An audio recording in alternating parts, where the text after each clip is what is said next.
Hello everyone, welcome to my channel. Today in this video, I'm going to show you how to add tags to your YouTube videos from YouTube Studio app. First of all, you have to open your YouTube Studio, and here you have to select any video whose tag you want to add. After that, click on the three dots in front of the video. Now click on Edit here.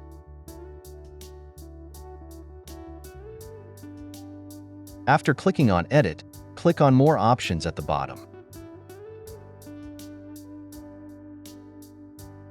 Now here you can see the option of Add Tags on the top. You have to add tags by clicking on it. Now here you have to add some tags related to the topic of your video. For example, my video is related to TikTok, then I add some helpful tags related to TikTok.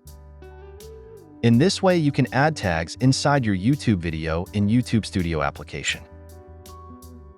After adding tags inside the video, you have to click on the save icon on the top right.